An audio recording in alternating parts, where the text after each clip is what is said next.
Hi everyone, welcome to Guidely. So आप लोग इस वीडियो पे आए हैं टाइटल देख के, थंबनेल देख के कि भाई एक्सपेक्टेड कट ऑफ बताएंगे, फिर सर को ट्रोल किया जाएगा, मजा आएगा। तो आधे बच्चे यही काम कर रहे हैं क्योंकि ये expected cut of her channel पे और हर टीचर ने बताया हुआ है। ठीक है, मैं भी आपको बताने ही आया हूँ एक्सपेक्टेड कट ऑफ, लेकिन मेन मोटो क्या है उस वीडियो का, शुरू से लेके एंड तक जरूर देखिए, आपको चीजें समझ में आएंगी। सबसे पहले, अगर आप उन स्टूडेंट्स में से हैं जो कि आप सिर्फ ट्रोल करने आए हैं, कमेंट करने की इतना तो जाएगा नहीं, आप अपनी एक्सपेक्टेशन देना चाहते हैं, तो बिल्कुल आप खुलेआम दीजिए, बट एक अच्छी लैंग्वेज में दीजिए, बातें करिए कमेंट सेक्शन में। अब मैं उनकी बात करता हूं, तो ये जानने आए कि यार सच में है क्या एक्सपेक्टेड कट ऑफ, क्या मैं मेंस के लिए तैयार करूं? क्योंकि आने वाले डेज में आपने एसबीआई पीओ का भी नोटिफिकेशन देखना है, आपने एसबीआई क्लर्क का भी नोटिफिकेशन देखना है। क्योंकि अभी क्या है, अगर आपने प्रैक्टिस छोड़ दी प्रीलिम्स की, कंसेप्ट तो क्लियर हो जाते हैं सबके, लेकिन अगर आपने प्रैक्टिस छोड़ दी प्रीलिम्स की तो हमारी स्पीड नीचे चली जाती। हमें वो भी लेके चलना है, और एक कहीं ना कहीं डर है कि मान लो मेरा मेंस क्लियर हो गया, सॉरी प्री क्लियर हो गया यूपीएस पीओ का, तो मैं मेंस के लिए अपियर होऊंगा, तो मुझे उसके लिए भी तैयार करना है, राइट? ये दो चीजों में बच्चा आज की तारीख में फंसा हुआ है, तो इसी चीज से मैं थोड़ा बाहर निकालना है, ये इस वीडियो का मुद्दे है। और कट ऑफ तो मैं बताऊंगा ही बताऊंगा, उसमें कुछ नहीं है, वो तो एक्सपेक्टेड है भाई, देखो, ठीक है, कंफर्म नहीं, अनुमान लगाया गया है, ठीक है।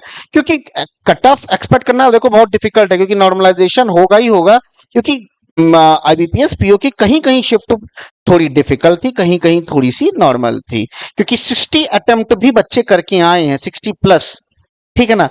तो मैं अब बात करता हूं कि क्या हमें अब ऐसी स्थिति में हमें क्या करना है, ठीक है। तो मैं बात करता हूं, अगर जो बच्चा 50 करके आया है, होप सो दिख रहा है कि नहीं दिख रहा है? हाँ, अगर आप 50 करके आए हैं अटेम्प्ट, तो मैं आपको एक बात बोलूंगा, और आपको ये लगता है कि मैंने 50 किए हैं, मैं और कर सकता था, और मेरी शिफ्ट हार्ड आई थी, इस वजह से मैंने इतने ही कर पाया, तो मैं आपको एक रिकमेंड दूंगा यहाँ पे बेटा, कि आप मेंस की भी तैयारी करो, साथ ही साथ प्री को थोड़ा सा हाफ डे दो। प्री में आप, अगर आप मेंस तक पहुंच रहे हैं, तो आपको प्री में ज्यादा मेहनत तो करनी नहीं है, आपको सिंपल क्या देना है, मॉक्स देने हैं यार। सिंपल मॉक दो ताकि आपकी स्पीड कम ना हो, प्लस मेंस में आपको कि मिसलेनियस आपको प्रैक्टिस करना है, डीआई की प्रैक्टिस करनी है, एंड ऑल थोड़ा हाफ डे इसको दो।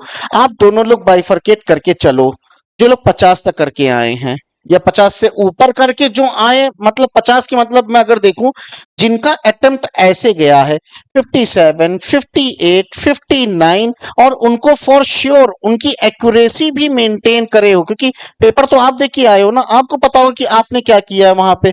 तो आप लोग सिंपल सिंपल मैं बोलूंगा, आप सभी लोग मेंस पे ज्यादा टाइम दीजिए। अगर मैं बात करता हूं तो जैसे यहां बात करता हूं, तो यहां थोड़ा कम टाइम, अरे कहां गया, थोड़ा कम टाइम मेंस में गया है, थोड़ा कम टाइम आपका प्री में गया है।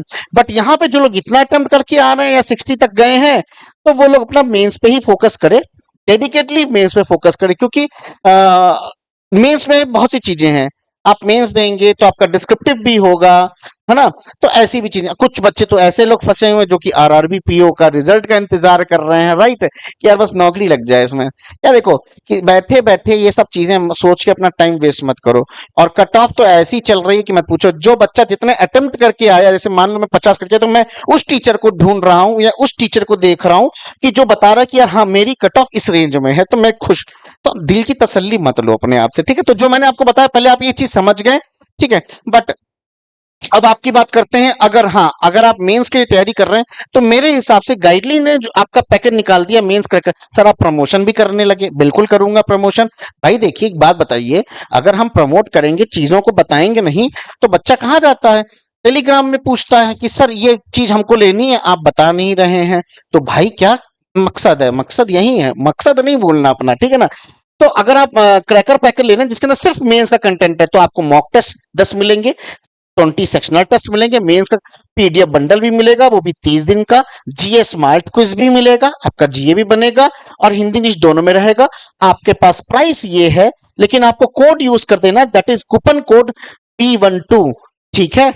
अब बात करते हैं दिवाली ऑफर जो गाइडली का है, आप पीडीएफ बंडल कोर्स लेना चाहते हैं, तो आप कोड B12 यूज करके अच्छा, बंडल के अंदर सारे सब कुछ है, प्री है, मेंस है, 2000। आज एक बच्चे का मुझे कॉल, कल से मुझे कॉल आ रहा था कि सर क्या होगा क्या होगा। 2024 के भी पीडीएफ बंडल मिलेंगे, 2023 का पीडीएफ बंडल मिलेगा, 2022 का भी पीडीएफ बंडल मिलेगा। और पीडीएफ बंडल के अंदर सब कुछ, topic wise, exam wise, mains booster, सब कुछ। ठीक है ना। अब ये रही कट ऑफ, आप देख सकते हैं अपने सामने जो बताई जा रही है 52। मैं जनरल वालों की बात करूं 52, ये वो नंबर ऑफ अटेम्प्ट के ऊपर ये नहीं है, ये है नॉर्मलाइज्ड, नॉर्मलाइज्ड है बिल्कुल। ठीक है ना। तो उसी बेसिस पे इसमें प्लस माइनस 3 किया गया। अब देखिए, ट्रोल करना हो कर देना, लेकिन इज्जत से यार प्लीज, ठीक है। कि सर प्रमोशन करने आया, बिल्कुल मैं प्रमोशन करने आया हूँ, मैं प्रमोट नहीं करूंगा तो फिर मैं खाऊंगा क्या, मेरी तो शादी भी हो चुकी है यार अभी, है ना। तो ऑफ कोर्स, तो ऐसा तो नहीं कि सिर्फ पैसा लेके बैठ गए हैं आपसे, ऐसा तो नहीं कर रहे हैं ना। कंटेंट दे रहे हैं, पैसे के बदले आपको कंटेंट, उसके बदले आप सैलरी आप पाओगे, आपकी नौकरी लग जाएगी, तो बस बात खत्म है। हम भी तो यार कमा रहे हैं यार। चलिए, बाकी डिस्क्रिप्टिव। अच्छा, अब मैं बात करता हूं, यहां पे एक बात बोलना चाहूंगा आपसे कि आप लोगों का एक पेपर आ गया है। मैं साउथ वालों की बात करूं, जो एलबीओ का, एलबीओ लेकिन लोकल बैंक ऑफिसर, उसके अंदर आपका डिस्क्रिप्टिव भी है और इंटरव्यू भी है। तो डिस्क्रिप्टिव भी आपका यहाँ पे कवर अप किया गया है गाइडली के द्वारा। आप देख सकते हैं 199 में आप कूपन कोड यूज करके B12 डिस्क्रिप्टिव ले सकते हैं। बहुत से बच्चे लोग इसके बारे में पूछ रहे थे, सर डिस्क्रिप्टिव देना है, प्रैक्टिस करनी है, मुझे लग रहा है कि मैं मेंस पे जाऊंगा, तो आप देख सकते हैं। बाकी राखी मैम का आप देख सकते हैं, ये अगर आप डिस्क्रिप्टिव के बारे में और क्या क्या कीवर्ड्स हम यूज कर सकते हैं जिससे अच्छे मार्क्स गेन करें, तो आप मैम का वीडियो कोर्स ले सकते हैं, इतने में है, प्लस आपको कूपन कोड B12 यूज करना है। ठीक है। बाकी आप लोग अगर आरआरबी पीओ के इंटरव्यू के लिए तैयारी कर रहे हैं, तो आप जानते हैं ये इंटरव्यूज चल ही रहे हैं। बाकी और कुछ नहीं। बस हाँ, एक बात बोलूंगा कि कब आएगा सर रिजल्ट आरआरबी पीओ का, तो बेटा वो कभी भी अब आ सकता है, मे बी इस वीक या फिर नेक्स्ट वीक आ सकता है। ठीक है। चलिए खत्म करते हैं। बाकी प्लीज डिलेमा में ना फंसे रहे, जो चीजें मैंने बताई हैं उसको देखे, उसको समझे, कि हम अपने नंबर ऑफ अटेम्प्ट्स के बेसिस पे हम प्री और मेंस पे दोनों पे फोकस करेंगे। 100% एसबीआई क्लर्क का नोटिफिकेशन आएगा ही आएगा, 100% एसबीआई पीओ का नोटिफिकेशन आएगा ही आएगा। तो अपनी स्पीड को स्लो ना होने दे, टाइम वेस्ट ना करे, प्रैक्टिस करते रहे। Bye bye, take care and have a nice day.